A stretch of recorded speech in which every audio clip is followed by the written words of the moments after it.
नमस्कार बच्चों, श्री अग्रसेन कन्या पीजी कॉलेज हिंडन सिटी के डिजिटल प्लेटफॉर्म पर आपका स्वागत है। आज को आपको बीए सेकेंड ईयर के पेपर सेकेंड सामाजिक मानव शास्त्र के बारे में बताएंगे। बच्चों, पिछली क्लासों में हमने बुक फर्स्ट के बारे में पढ़ाया था आपको, जैसे Karl Marx, Emile Durkheim, Max Weber, और अब आज हम आपको कुछ हिस्सा बीए सेकेंड ईयर के सेकंड बुक के बारे में बताएंगे, जिसकी पहली यूनिट है बच्चों सामाजिक मानव शास्त्र, सोशल एंथ्रोपोलॉजी, सामाजिक मानव शास्त्र। आइए बच्चों, इसमें सामाजिक मानव शास्त्र का अर्थ जानते हैं। बच्चों, सामाजिक मानव शास्त्र का अर्थ जानते हैं। क्या है इसका अर्थ? जैसे कि बच्चों, मनुष्य एक सामाजिक प्राणी है, तो उसकी मूलभूत आवश्यकताएं होती हैं, जैसे रोटी, कपड़ा, मकान, रहन सहन, और उसकी कल्चर, डेली लाइफ में वो कैसे कैसे अपना जीवन को आगे बढ़ा रहा है, कौन कौन सी चीज़ों की आवश्यकताएं हो रही है, वो सब क्या है हम सामाजिक मानव शास्त्र में पढ़ते हैं का अर्थ। ठीक है बच्चों,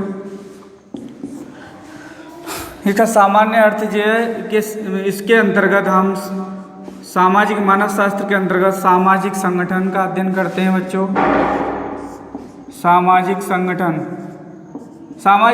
संगठन में बच्चों विभिन्न इकाइयाँ होती हैं, जैसे कि परिवार है, जाति है, धर्म है, वहाँ के लोग हैं, समाज, सारे मिलके क्या है एक संगठन बनाते हैं। ठीक है बच्चों, वो जातियों का संगठन हो सकता है, किसी वर्ग का संगठन हो सकता है, किसी धर्म का संगठन हो सकता है, या कृषक वर्ग हो सकता है, ग्रामीण समाज हो सकता है।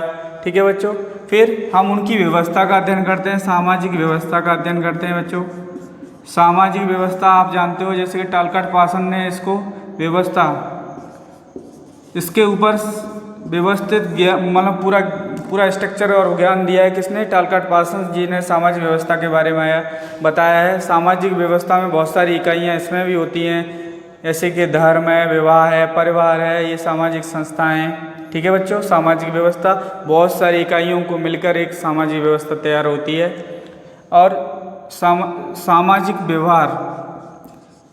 व्यवहार का मतलब है ऐसे व्यवहार जो समाज में कैसे हैं, सराहनीय है, जिनकी समाज में रेस्पेक्ट है। ऐसे व्यवहार नहीं, व्यवहारों का अध्ययन बच्चों, ऐसे व्यवहार नहीं जो समाज को तोड़ने का काम करते हैं, वो नहीं, ऐसे व्यवहार जो समाज में एकात्मकता लाते हैं। ठीक है बच्चों, इनके बारे में अध्ययन करते हैं। और ये पूरा जो अध्ययन होता है वो आदिम समाज के संदर्भ में होता है, आदिम समाज के संदर्भ में होता है, समाज के संदर्भ में होता है। ठीक है बच्चों, ये तो हमने अभी सामान्य अर्थ जाना। अब हम आपको कुछ परिभाषाएं बताते हैं जो सामाजिक मानव शास्त्र से जुड़ी हुई हैं। ठीक है बच्चों, कुछ परिभाषाएं सामाजिक मानव शास्त्र से जुड़ी हुई डेफिनेशन की परिभाषाएं। ठीक है बच्चों, अगली हेडिंग है, इसमें बच्चों रैडक्लिफ ब्राउन का नाम आता है। रैडक्लिफ ब्राउन ये एक संरचनावादी है, समाजशास्त्री हैं, रैडक्लिफ ब्राउन,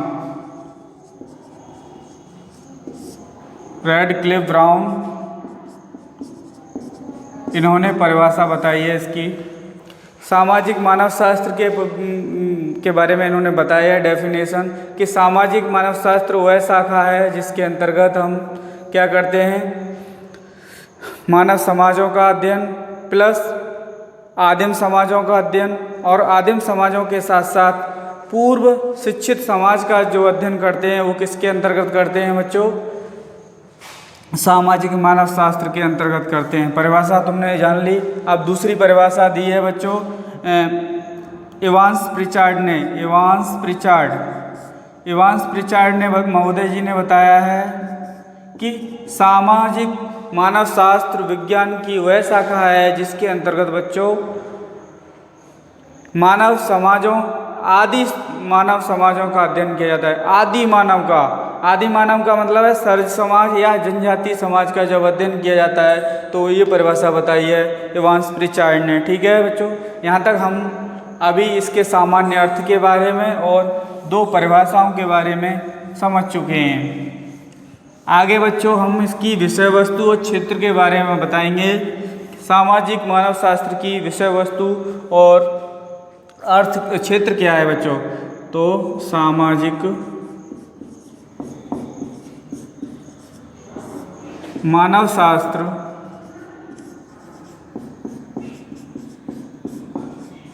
की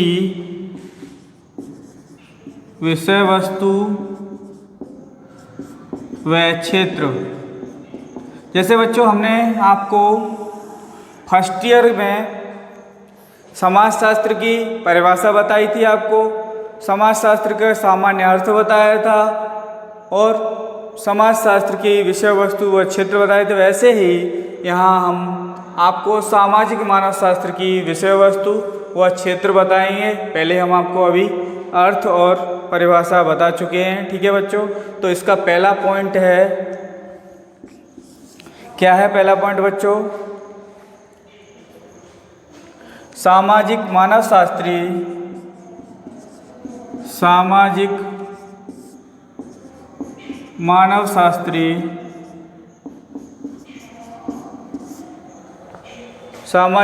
शास्त्री संपूर्ण संस्कृति का अध्ययन नहीं करता है।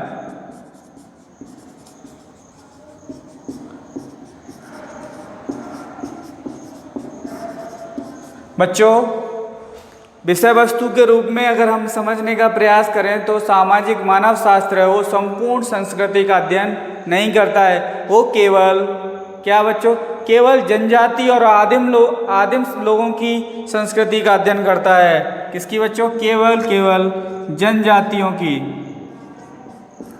जनजातियों कह सकते हैं, या बच्चों सरल समाज कह सकते हैं, या आदिम समाज। क्या बच्चों? आदिम समाज। इनकी संस्कृतियों का क्या करता है? अध्ययन करता है। कौन? सामाजिक मानव शास्त्र। और जो सामाजिक मानव शास्त्र का क्षेत्र होता है वो सीमित नहीं होता है, जबकि समाजशास्त्र का क्षेत्र काफ़ी हद तक सीमित है। लेकिन जो सामाजिक मानव शास्त्र है इसका अध्ययन कहीं विदेश में भी किया जा सकता है, किसी संगठन में भी किया जा सकता है। मतलब ये सीमाओं में बना हुआ नहीं है बच्चों, ठीक है। जिस तरह से सोशलॉजी को हम विवाह की सीमाओं में बांध देते हैं, विवाह के प्रकारों में कि ये बंधन होते हैं, ये सब होता है इसके। लेकिन जो आदि मानव की जो कल्चर होती है वो कैसी होती है बच्चों? बहुत सरल होती है। सरल का मतलब है वो लोग आस्थावान ज़्यादा होते हैं, जैसे कि प्रकृति को ही भगवान मानते हैं।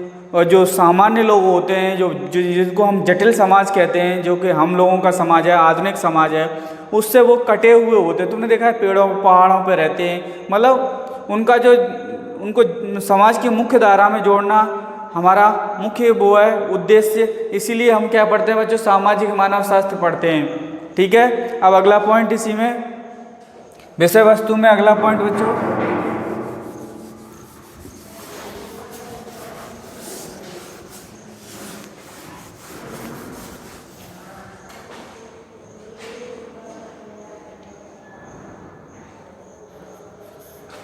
बच्चों, जो सामाजिक मानव शास्त्र है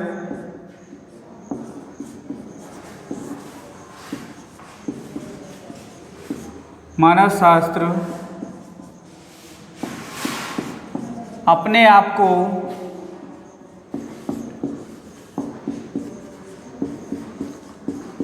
आदिम समाजों तक ही सीमित नहीं रखता है। इसका क्या होता है बच्चों? व्यापक प्रसार होता है पूरे क्षेत्र में। जहाँ जनजाति वाले समूह या जो भी जहाँ जनजाति पाई जाती है वहाँ पे क्या है, इसको समझ विकसित करने के लिए फैला जाता है। ये अपने आप को सरल समाज तक सीमित नहीं रखता है। इसकी हर इकाई का अध्ययन किया जाता है कि जनजातियों की कौन कौन सी आवश्यकताएं, कौन सी समस्याएं, वो किसी क्षेत्र में वो खास जनजाति है उसका क्या रोल है, क्या क्या उसके आर्थिक हित हैं, ये सब के बारे में पूरा अध्ययन किया जाता है बच्चों। और अगला तीसरा पॉइंट है इसमें सामाजिक मानवशास्त्री संपूर्ण समाज का अध्ययन नहीं करता है। ठीक है बच्चों, जो सामाजिक मानवशास्त्री है वो सामाजिक मानवशास्त्री संपूर्ण समाज का अध्ययन नहीं करता है। कुछ खास संस्थाएं होती हैं उनका ही अध्ययन करता है। सामाजिक मानवशास्त्री संपूर्ण समाज का अध्ययन नहीं करता है बच्चों। जैसे कि समाजशास्त्र में संपूर्ण का अध्ययन किया जाता है, हर इकाई का अध्ययन किया जाता है, तो लेकिन इसमें नहीं है। इसमें कौन कौन का अध्ययन करते हैं बच्चों जानते हैं अभी। नंबर 1 विवाह। विवाह में ये पढ़ा जाता है कि अभी तो हमने जब सोशियोलॉजी पढ़ाई थी आपको फर्स्ट ईयर में, तो आपको बताया था कि विवाह के 8 प्रकार होते हैं, ये सब होता है, प्रतिलोम विवाह, अनुलोम विवाह। पर यहाँ नहीं है ऐसा। यहाँ पे सिर्फ जनजातियों के संदर्भ में विवाह बताना है। जनजातियों में विवाह संबंध कैसे बनते हैं और विवाह तय कैसे होता है, इनकी एक अगली व्यवस्था होती है। जैसे कि हमने झारखंड में पढ़ा है, एक जनजाति है हो जनजाति है, मुंडा जनजाति, उसमें क्या करते हैं ये लोग, जैसे तुमने मान लो शादी करेंगे तो जिस लड़के से शादी होने वाली है उसको ससुराल में रहना पड़ेगा कम से कम 1-2 साल, जिससे कि उनके जो परिवार वाले हैं उसको समझ जाएंगे। मतलब एकदम सेवा विवाह की तरह है। वहाँ रहेंगे, वहाँ पर सास ससुर की सेवा करेंगे, उसके बाद उनको ये लगेगा कि ये लड़का हमारी जो बेटी है इससे रिश्ता होने वाला, उसको अच्छे से रखेगा क्या, ये पूरा तय होता है। लेकिन हमारे हिंदू समाज में तो ऐसे होता नहीं है। यहाँ पे एक अलग परंपरा है। लेकिन जनजातियों, ये तभी तो हम मानव समाजशास्त्र के अंतर्गत इसका अध्ययन करते हैं। ऐसे ही इनकी नातेदारी व्यवस्था होती है, नातेदारी व्यवस्था का भी करते हैं इनका अध्ययन। नातेदारी व्यवस्था जनजातियों के संदर्भ में करना है बच्चों सारा। और धर्म रूप में तो ये बहुत ही आस्थावान होते हैं बच्चों धर्म के लिए। ये क्या है, किसी देवी देवता को नहीं भी, इनकी कुल देवता देवी होती है। जैसे कि ये लोग पेड़ को अपना वो मान लेते हैं, मतलब भगवान मान लेते हैं, पेड़ की पूजा करते हैं, पेड़ को बहुत संरक्षित करते हैं, जैसा कि आपने सोशल साइंस में पढ़ा होगा अन्य चीज़ों में। ठीक है बच्चों, तो ये तीसरा पॉइंट हो गया। अभी हम आपको अगला पॉइंट बताते हैं, सामाजिक मानवशास्त्र के विषय वस्तु के रूप में अगला पॉइंट।